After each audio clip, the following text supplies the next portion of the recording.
Hey, it's Tony Wiggins with another episode of Locked On Jaguars. Why are Jaguar fans sending letters of recommendation to South Bend? I'll tell you in just a second here on Locked On Jaguars. You are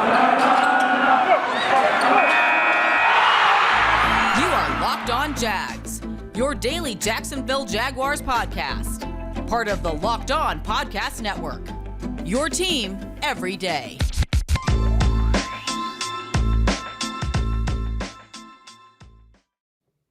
What's going on, good people? Another day here on a glorious Tuesday here in North Florida. I am Tony Wiggins, your host of Locked On Jaguars, and we thank you for making us your first listen because it's your team every day, and we are free on all platforms. Get to the news, man. Jaguar fans want to send Urban Meyer packing. They don't care where it is, but specifically, they're livid right now because the Notre Dame job is open because Brian Kelly took a job at LSU. And they're basically writing letters of recommendations to South Bend to take Urban Meyer. We're going to discuss that and why it got that way. We know why it got that way. It was because of the losing. But this really does magnify the fact that yesterday I did a pod saying that Urban basically has done a quicker job, a faster job in a negative way of making the fan base not believe in him. And I really think if the ownership, a lot of people think they don't care. I'm not going that far, but I really do believe that if people in the building are watching that has to be a very bad and negative thing. I don't think the people in the building have to watch social media and see these tweets to feel bad. I think they already probably do, especially the people in the ticket offices. And when they look out and they see empty seats and they hear the apathy that has taken over this franchise this year after such great enthusiasm. I'm going to tell you something else we have coming up. And I did a poll. There's been so much talk about getting wide receiver help.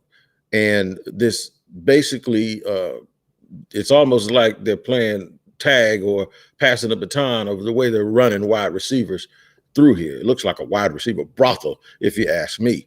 But I'm going to show you how hard it is to find guys. And I'm going to show you why fans can say one thing, but then when they're put in a situation, they won't do, and they'll give you reasons why they won't do certain things. I'm also tell you where the best place, proven over history, the best place for you to actually get wide receiver help for your football team. And I'm going to use not only the draft, but I'm going to use this current group of free agents to explain that to you as well in segment number 3. But right now, let's get back to Urban Meyer. With all of these jobs moving around, it's not a college football show. It's a Jacksonville NFL show. And I kind of waited a little bit to hear either the denials or the no chance come out of Urban's mouth. It hasn't happened, but I needed to go ahead and record and get this out for you guys today. By the way, if there is any breaking news or is any heightened speculation for legitimate reasons, I'll do an emergency pod and drop that for you real quick. I ain't got no problem doing it. But a series of events happened. The Florida job came open. Dan Mullen got fired. The USC job actually came open a while back, and Urban said no chance that he would go to Southern Cal. A lot of people that I talked to said that he probably didn't have the option at that point because it was fresh off of the bar video incident. And USC went big game hunting. There was talk about Mike Tomlin and, of course, that whole shenanigans with Mike going off in the press conference and the people on the network, the worldwide leader, talking about how insulting it was that they asked Tomlin. And then I saw Lincoln Riley's contract yesterday, and I was like, yeah, that's an insult. About $111 million or $117 million total plus a private jet. That's a major insult to be asking somebody to come take that and lead your team. But back to Urban, LSU came open. More speculation started to occur after LSU came open. And then things started rolling a certain way. And when they started rolling a certain way where Lincoln Riley left Oklahoma to go to USC, and then LSU goes to South Bend last night and hires Brian Kelly. Now we get to a point where speculation really starts because, as I said yesterday, all of this apathy and all of this downtrodden, and you hear the press conferences, Urban is horrible in press conferences and explaining himself. Now his dream job comes open. He's actually said that this was his dream job, even when he was the coach at Florida and Ohio State. This changes stuff a little bit in terms of whether or not you want to keep speculating that he's going to leave or whatever. And then the AD came out a little while ago at a press conference and said, while they haven't reached out to anyone, they have had outreach from outside. So that means and he said he'll respond to that and start answering some of those inquiries today. And you can't help but wonder whether or not one of those inquiries came from Urban Meyer and his people, because that is his quote unquote dream job. And this job isn't going so well for him. And there's a possibility that he's had this moment, this come to reality, a grip of reality, that he doesn't think that this is going to work, or he doesn't think he's going to enjoy trying to make it work here. And you have to wonder. So the speculation has begun, will Urban Meyer go to Notre Dame? My part of the story is this: how much people want to push him out and send him there. I think for the Jaguars, that is the biggest point that you could possibly make.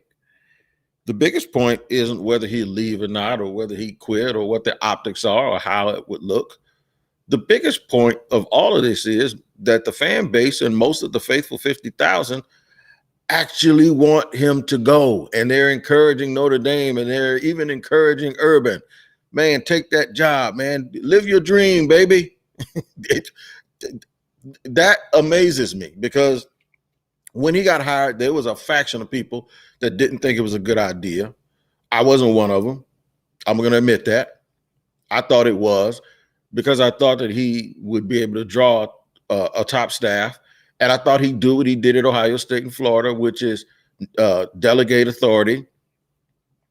That's not the same as anti-micromanaging.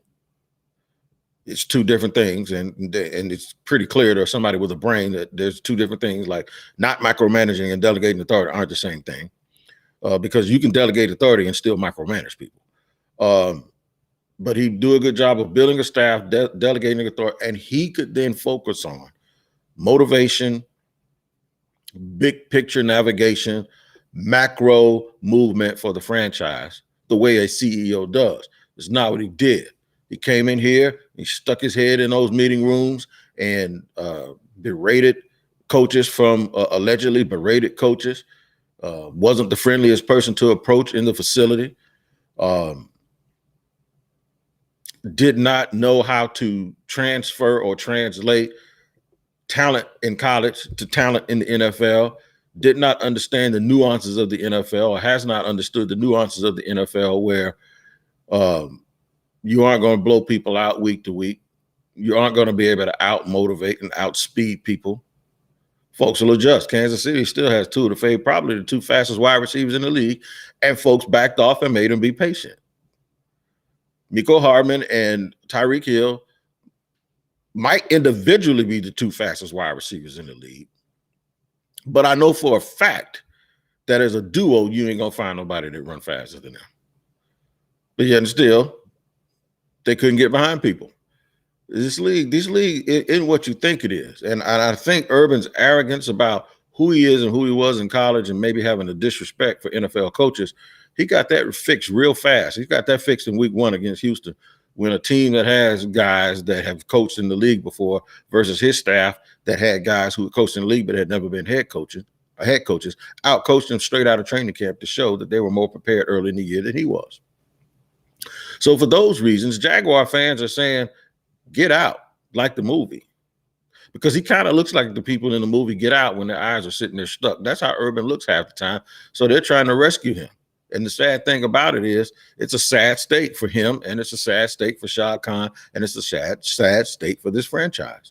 One of the things he's made himself look crazy at so far is the way they run wide receivers in and out of the building. And fans are saying, man, get a wide out, go get help. And it's not as easy as you think. So I did a poll, and I'm going to tell you about that poll and the results of it in just a second here on Locked On Jaguars, after I tell you about beachbound.com. In life, we're all bound for different things. With beachbound.com vacations, you could be bound for adventure, bound for passion, bound for discovery, and bound for togetherness, bound for immersion, bound for rejuvenation, or maybe bound for encountering the unexpected. Personally, when I'm at the beach resort, I'm bound to end up poolside smoking a stogie, having my favorite drink of single malt scotch. But as long as I've got a good view and those two things, I'll be happy as can be. With beachbound.com, you can find the perfect beach vacation for you, no matter what you are looking for.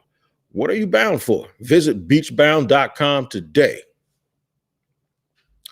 All right, man, we're going to talk about these wide receivers and how you get wide receivers. So I put this poll out, and it was really to show, it was no right or wrong answer here, but it was really to show people how difficult team building can be when you have to actually make a decision.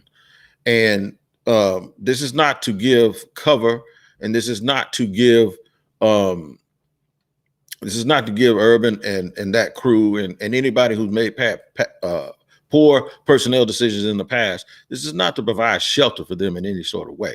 But what it is just to show you an exercise that it is easier said than done to get elite people, which is why you actually have to make the right decision when you select who you're going to be your GM and how they're going to move and how they're going to proceed. Like what I'm talking about is this incessant need to talk about guys who can run makes you keep bringing in guys who can run who aren't good football players. So you have to be very, very careful when you go out and you assess how you're going to be able to get speed. And one of the things that the Jaguars, one of the problems they have is they don't run very well. And even though they have a lot of holes, it appears, in the way that they approach things, the one thing that they want to do, whether it's right or wrong, is they want to be able to run and play fast and be good at the same time. And I've always, been told this, and I've always gone by this. Whether your plan is right or wrong doesn't matter. If you don't have the parts to do it, then that's double. If you got a bad plan without the parts you need, then that's a double whammy. But if you got a good, solid plan without the parts you need, then the good plan will always look bad because it won't work. So, how do you get the pieces? How do you get the pieces and not look like the Jaguars are looking here, running the guys in and out? Well, you got a couple of options. You can draft them, which if you're not a good drafter of talent, you're going to have a problem. Or you can trade for proven commodities the way the Rams have done. And some people are saying it didn't work. It hasn't worked. And they lost 3 games all year, but they haven't beaten good teams is the issue. The only good team they beat really was Tampa. All right. So in these big games on national TV, these quote unquote all-star teams don't seem to be working, even though they're like 8-3 or 7-4, something like that, So we're 2-9 here. Okay. So we're talking about something that's way different from the example I just gave, but still, how do you get the talent? Well, if having 2 good receivers and a good quarterback and a proven head coach was the only thing you need, look no further than Seattle. They have a Super Bowl winning head coach with a former MVP of the Super Bowl quarterback in Russell Wilson, who people consider a top 6, top 7 guy. They have DK Metcalf, who is one of the most talented receivers in the league, and they have Tyler Lockett, who's one of the most respected receivers in the league, and both receivers can run. They're 3-8. They got a record that's 1 game better than Jacksonville. They're in a different space, and they have all different reasons for it, and they play in a tough division and all of that. But there appears to be the chance that they may have a fire sale at the end of this year because they don't currently have a first-round pick. So I did a poll. The poll I put out was this. Would you trade, if the Jaguars end up picking 3rd, where they're sitting now in the NFL draft, would you trade the 3rd overall pick straight up for DK Metcalf? DK Metcalf is in his 3rd season. He has 1 more year left on his contract, which is the last year of a cheap deal. Then you don't have a 5th-year option because he was not a first-round pick, and we'll get to that in segment 3. But you don't have a first-round pick. I mean, you don't have a 5th-year option, but you do have the franchise tag. You can make a play under the tag for a year. So essentially, you could, and let's just assume that the tag for a top-notch wide receiver is $18 million. I don't know what it's going to be. Maybe it's $18 million per. So you get him next year and the year after that for $18 million plus whatever his low salary is going to be the following season. And remember, you're a team that's desperate for speed and wide receiver help. Your other alternative is to go into free agency and hope that you can pay a bunch of money to You're not getting Devonte Adams. I don't think that's realistic at this point of his career. Why would he come to a team like this when he could probably stay in Green Bay or chase Super Bowls and maybe not get the same money? But I think a guy like that, you've been in the league this long, you're 28, 29 years old, you're not coming to one of the worst teams in the league. If they had showed more promise this year, I think he could have. If they were 4-5 or 4-6, or that wouldn't add up. If they were 5-6 right now and things were looking up and they were trending upward, then I think you would get a guy like that. I don't think that's going to happen now. But that's neither here nor there. Outside of him, there isn't going to be another free agent wide receiver as good as DK Metcalf, right? And then you got to hope they come here. And I know everybody thinks Terry Godwin is as good as DK Metcalf. He's not. Not Terry Godwin, Chris Godwin. He's a good player. He ain't DK Metcalf. And you don't know what he looked like if he had to be a number one. But I think he's worth signing. But like I said, he's going to cost you a bunch of money. He's going to tap in around. He's going to try to get Michael Thomas money. That's going to be like that's what, 7-8 years, $105 million or whatever that is. There will be some other options because I think you need more than one guy. It'll be Michael Gallo. Dallas can't pay him. He's the third receiver in Dallas right now. He can run like the wind and he can play. So he has some upside there. But you might be able to get him at a Cortland Sutton type deal, which is he was one of those other guys that was on the market. Now Sutton is re-signed with Denver, so you can take him off. But 4 years, $60-some-odd million. He ain't DK Metcalf, but he's a real good player. Or you could re-sign DJ Chark to whatever deal. He hasn't really proved a lot. You try to get him on a prove-it deal, maybe a 1-year deal, or throw him some guaranteed money and get him on a 3-year deal, 3-year, $35 million if he decides to take it. 9 times out of 10, I wouldn't take that if I was him. I'd go ahead and test the market because you've seen lesser players than DJ Chark actually get bigger money than that. You'd still be taking a risk. But if you get him, you're going to have to get another guy. So everyone here has been so desperate for a receiver that they've been willing to overlook best player available and just say, take a receiver. Lots of fans want Garrett Wilson. Some people like Chris Olave. I think, it's 1 and 1A depending on what kind of system you're running. I actually think Chris Olave fits better with what Urban tries to do than with what Garrett Wilson. I think Garrett Wilson is great. He reminds me of Ocho Cinco. Excuse me. But I do believe that here, with so much emphasis on speed and where guys line up, I think Chris Olave gives you versatility to play, slot or outside. He's a little taller than Garrett Wilson, probably just as fast, or if not a little faster, but he has sort of a lean build, sort of like a CD Lamb. So it depends, who you like or whatever you like in those two guys. There's some talk about Treylon Burks, the kid from Auburn. I saw some mock drafts recently that had 6 wideouts going in the first round. You can do that. So there are a number of ways that you can address it. The thing you have to worry about is this: in free agency, you're competing against everybody else. So if you're getting to the point where you got to overpay for a guy, that's never a good thing, but you have to be careful about it. Then in the draft, the Jags have so many needs. We're back to this. Do you just draft a receiver? Do you trade down? Because if you take the best player available, if you take one of those pass rushers, or if you take Evan Neal and say, you know what, we're going to plug him in at right tackle, and we're going with that, and he's going to be our right tackle for about 2 years, and we're going to move him over to left tackle, whatever. I get it. Okay. Where do you get the talent? The poll right now, after about 700 people voting, says that this team or the people and the fans in this city say 51% no way they trade the number 3 overall pick. 49% said they would. He's a proven commodity. He's 23 years old. 23. You can have him for a year, tag him for another year, then give him a long-term deal after that. You have a bird in the hand. For those that just say, just sell out and get Trevor some weapons. Get him a fast guy. Get him a guy that can win. Get him a big – he is everything you want. Or you can take a chance and get some guys that are lesser, pay them a bunch of money this year, use your first-round draft pick on best player available, an edge or whatever,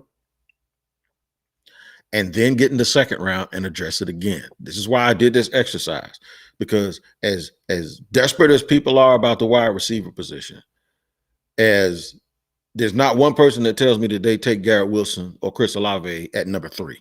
You're not silly. You're still going to build your team and get the best player available, right? But that second round is golden. I'm going to tell you and explain to you why that second round is something else. And your best option from a team building perspective might be to focus on round 2.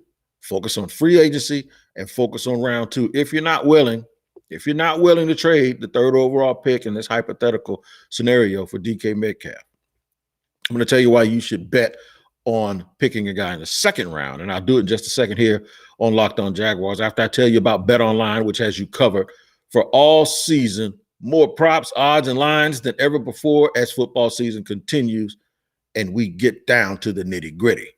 Bet Online remains your number one spot for all the sports action this season. Head to our new updated desktop or mobile website to sign up today and receive a 50% welcome bonus on your first deposit. Just use our promo code Locked On to receive your bonus. From basketball, football, boxing, UFC, it's there, man, and your favorite casino games. Don't wait to take advantage of all the amazing offers available for the 2021 season. BetOnline is the fastest and easiest way to bet all your favorite sports. BetOnline is where the game starts. Make sure you use the promo code Locked On for your 50% welcome bonus. All right, little treat for you today. I'm going to tell you something about the second round in the draft. We just talked about that guy, DJ Metcalf. Why would the Jaguars even want him? Because he's a good player. He's a great player. And where was he picked? Round 2. Now, is that just happenstance, or is that just me just playing with stuff and putting facts together to fit my own argument? Some people might say that until you back it up with actual evidence. Most of the receivers that are free agents, this is where you're going to get them now. You're going to either draft them, you're going to get them as free agents, or you're going to trade for them. Most of the good guys that are on everybody's list that you can get, they were picked in a certain spot.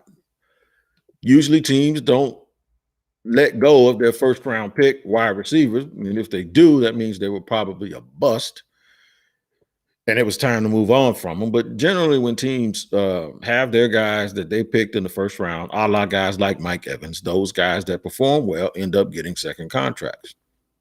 I'm going to go down the list of Pro Football, one of these websites. I think it was, let me see, it's not Pro Football Focus. It is, I'm going to tell you who it is.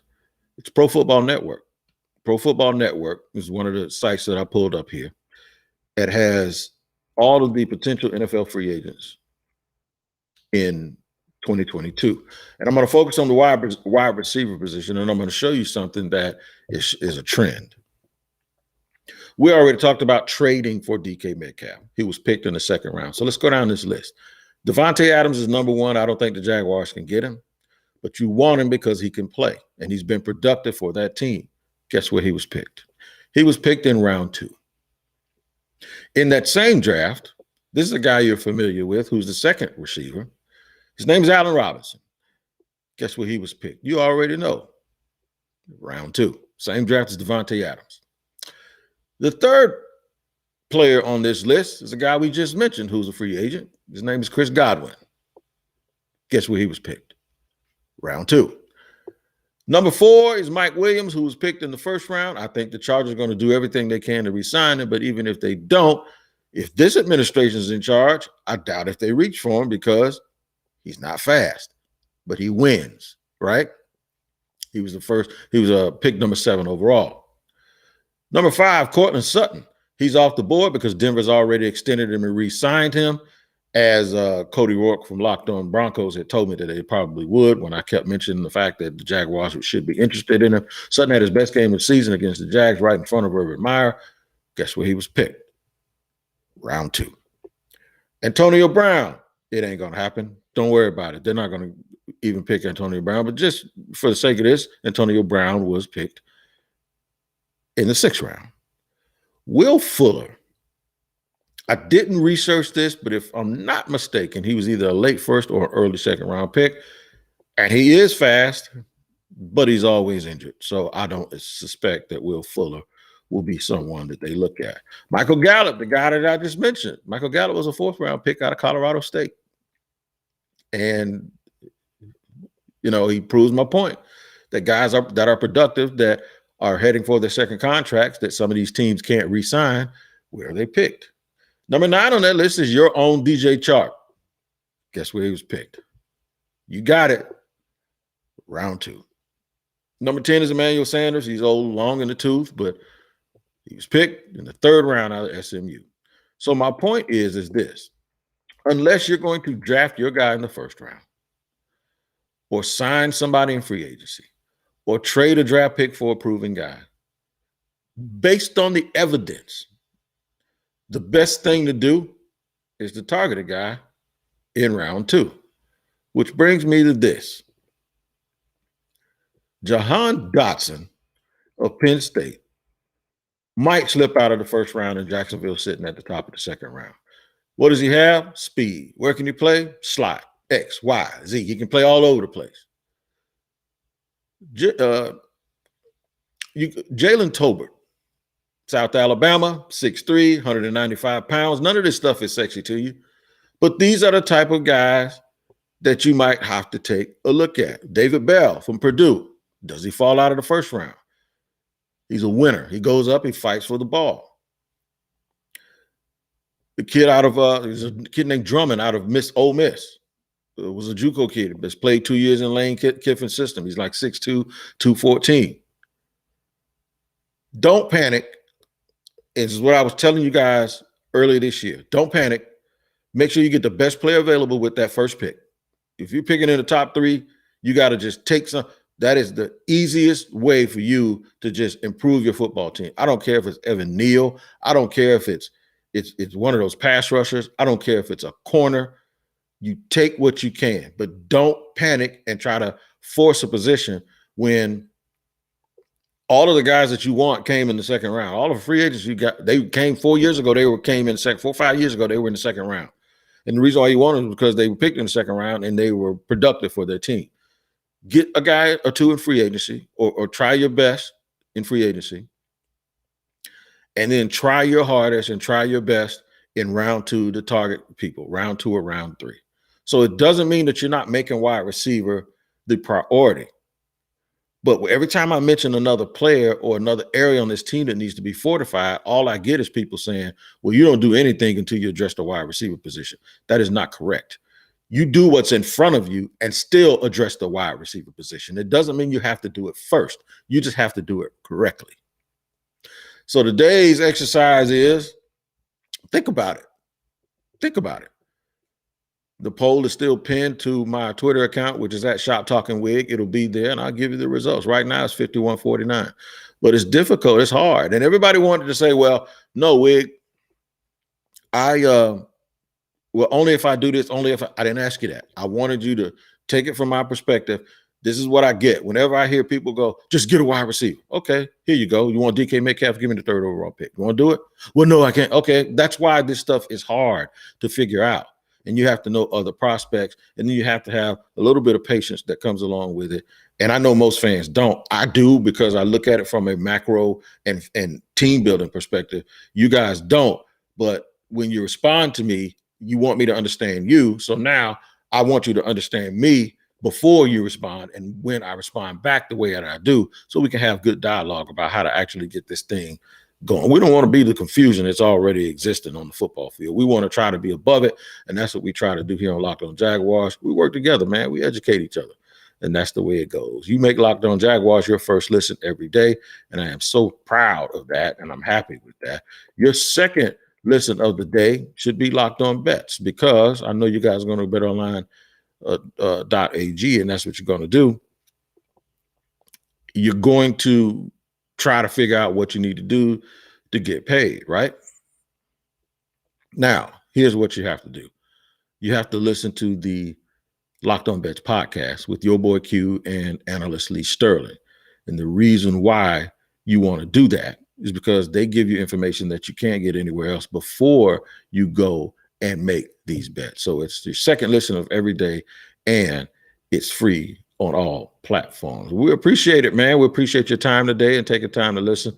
We'll keep listening for any news about Urban Meyer and whether there'll be a denial or whether there'll be a statement of lack of interest as it pertains to the fluid situation that's going on in South Bend. Until then, man, you guys keep taking care of yourself, and we'll see you next time here on Locked On Jaguars.